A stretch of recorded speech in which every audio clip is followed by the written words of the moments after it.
বলে একটি জায়গা আছে হাওড়া।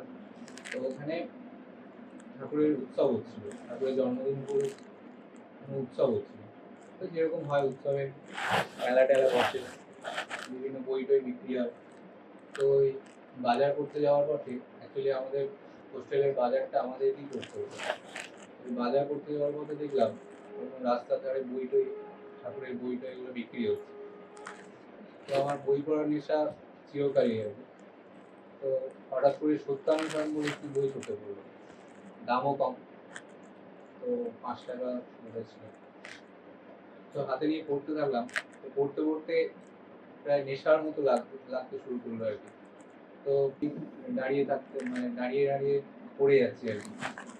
তো তারপর একটা তাগিদ অনুভব হলো যে বইটাকে নিয়ে যাওয়া দরকার, কিনে নিয়ে যাওয়া দরকার। তো তারপর বইটা কিনে নিয়ে যাই। তারপর ওটা নেশার মতো পড়তে থাকি আর কি। মানে সন্ধ্যা থেকে শুরু করে প্রায় রাত হয়ে গেছে, তখনও বইটা রিপিট হচ্ছে আর কি। এরকম টানা দীর্ঘদিন প্রায় 1-1.5 মাস যাবৎ শুধু ওই বইটাই পড়ে গেছি আর কি, এতটাই নেশা লেগেছিল।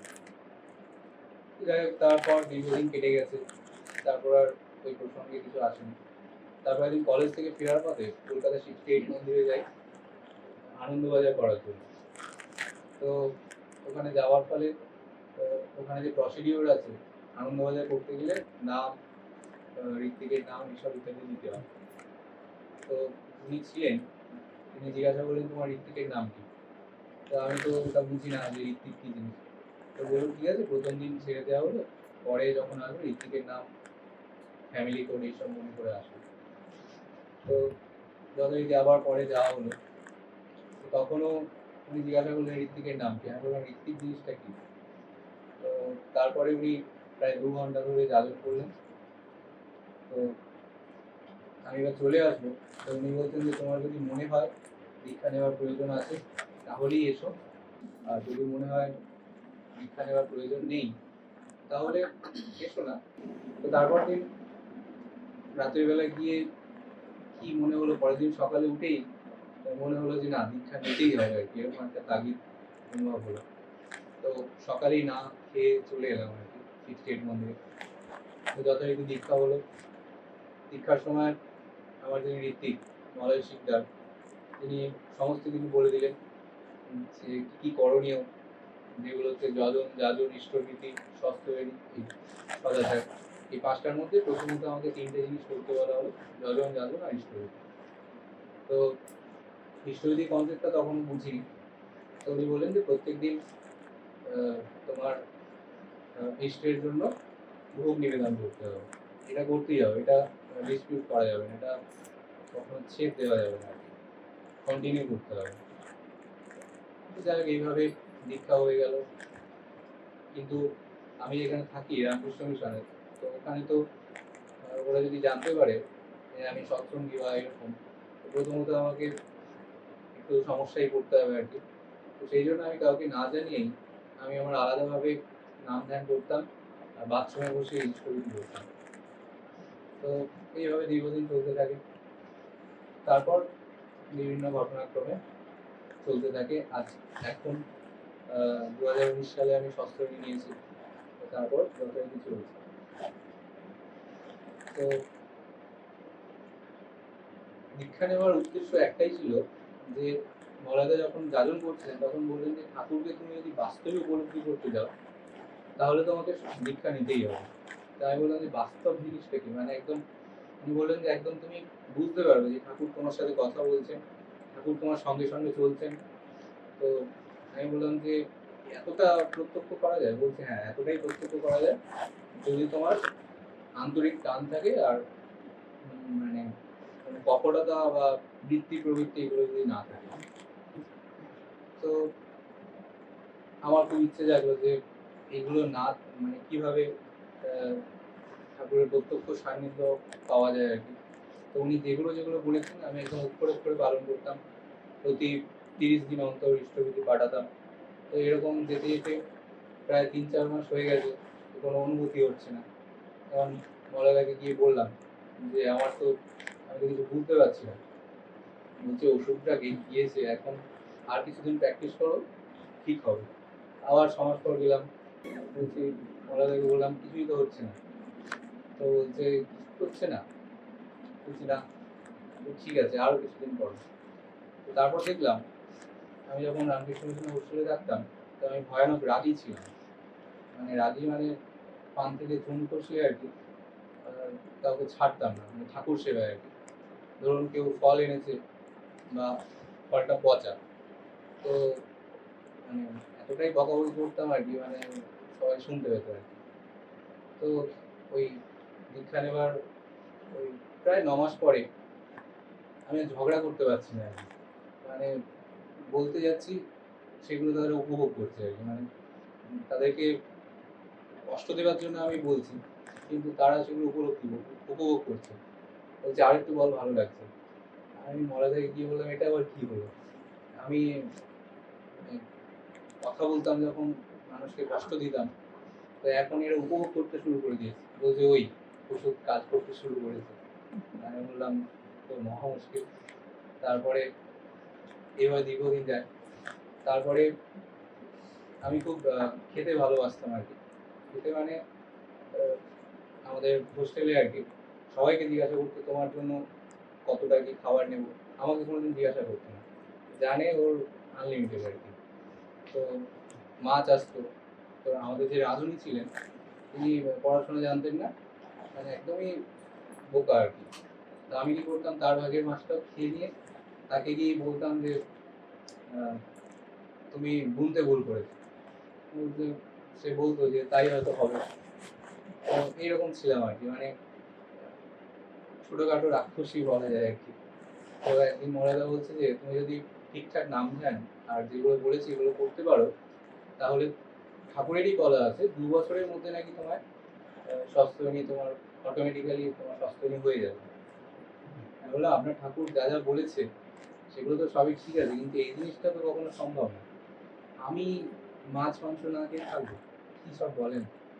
তো বলছেন যে এটা আমার কথা নয়, এটা ঠাকুরের কথা।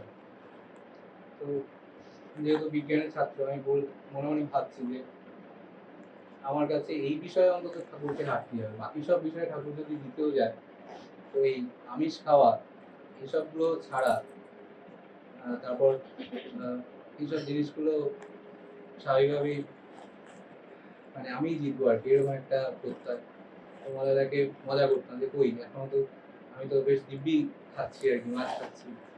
বলছে নামটা ঠিকঠাক করছো? আমি বলছি হ্যাঁ, প্রত্যেকদিন 5 মিনিট বা 10 মিনিট, যেটা যেটা সম্ভব হতো ওটাই করতাম। তো বলছে ঠিক আছে, চালিয়ে যাও চালিয়ে যাও। তো হঠাৎ করে প্রায় 1.5 বছরের মাথায় হঠাৎ করে বাজারে গিয়ে মাছ কিনতে পারছি না। মানে মাছের যে গন্ধ, ওটা নাকে আসলেই বমি আসছে। তারপরে আমি ডাক্তার দেখালাম, বললাম যে এরকম ব্যাপার। তো ওনারা ওষুধ টষুধ দিলেন, তো তাতেও কোনো কাজ হচ্ছে না। তারপর মাংস কাটা দেখতে পাচ্ছি না। মাংস কাটা দোকানের কাছে থাকলে প্রেশার লো হয়ে যাচ্ছে, মাথা ঘুরে যাচ্ছে। তো মনে গিয়ে বললাম, বলছে এসব এসব কী সব শুরু হয়ে গেছে?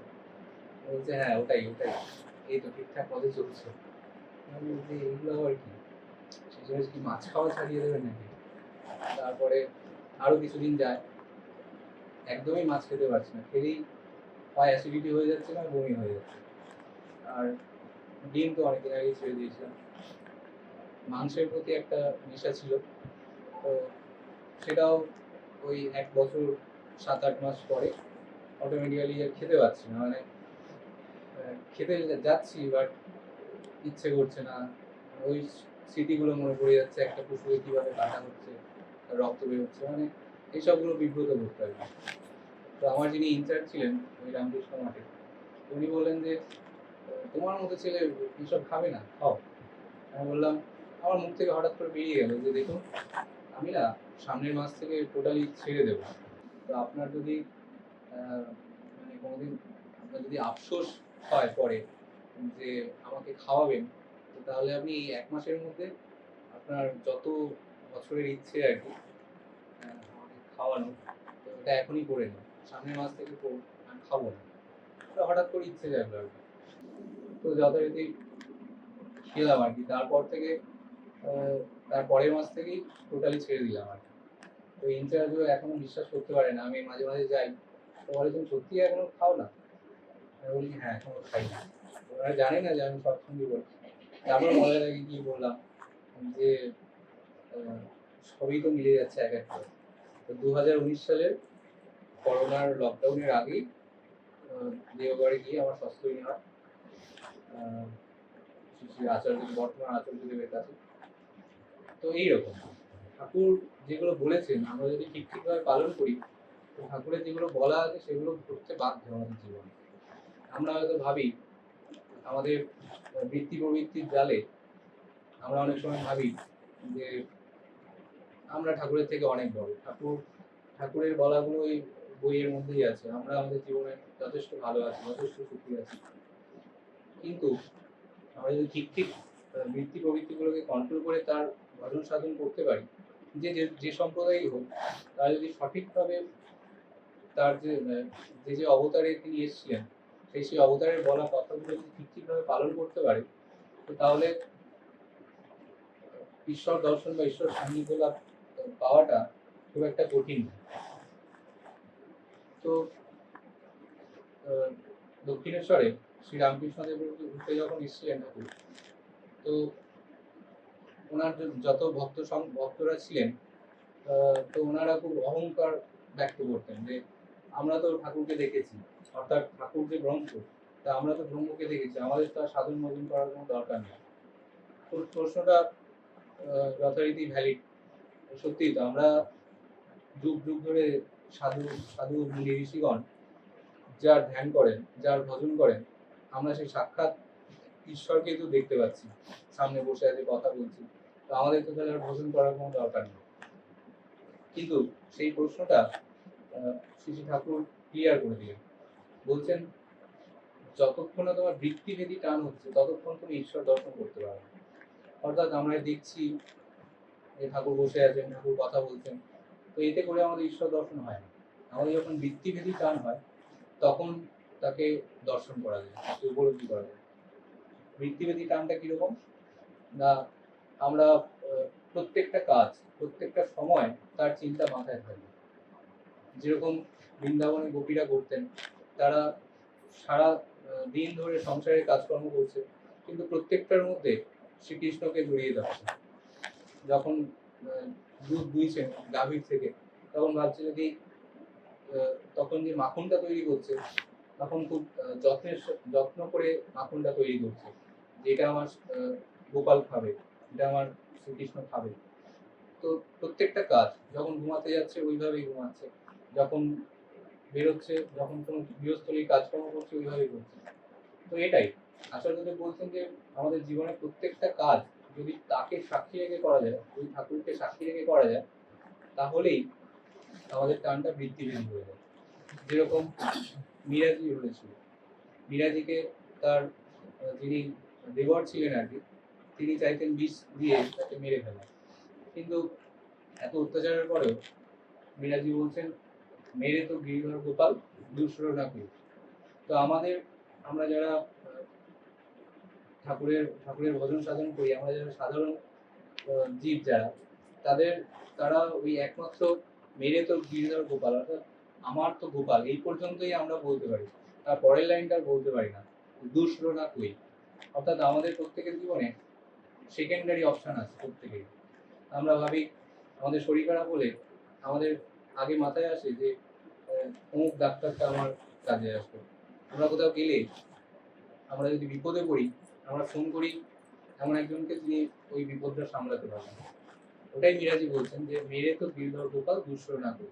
এই দুসর না কই যতদিন না বলতে পারছি, আমাদের টানটা বৃত্তিভেদী হচ্ছে না। আমাদের প্রত্যেকটা মুহূর্ত যদি তার কথাই মনে পড়ে, প্রত্যেকটা বিপদে, প্রত্যেকটা সুখে, প্রত্যেকটা আনন্দে যদি তার মুখটা মনে পড়ে, অর্থাৎ ঠাকুরের কথা মনে পড়ে, ঠাকুরের ছবিটা মনে আসে, ঠাকুর কি বলেছেন সেটা যদি মাথায় আসে, তবেই আমাদের বৃত্তিভেদী টান হবে। আর তখনই সম্ভব ঠাকুরকে উপলব্ধি করা, ঠাকুরকে দর্শন করা। এটাই হচ্ছে ঠাকুরকে দর্শন করা। তো আমরা প্রত্যেককে ঠাকুরের আরো তরভাবে হই, ঠাকুরের নীতিবিধিগুলোকে পালন করি, ঠাকুরের মধ্যে এগিয়ে যাই, এটাই হোক আমাদের প্রার্থনা। সকলকে জয়। তোমারি রহিব স্বামী, তোমারি রহিব স্বামী। সুখ শয়নে কর্ম জীবনে, সুখ শয়নে কর্ম জীবনে, সকল সময়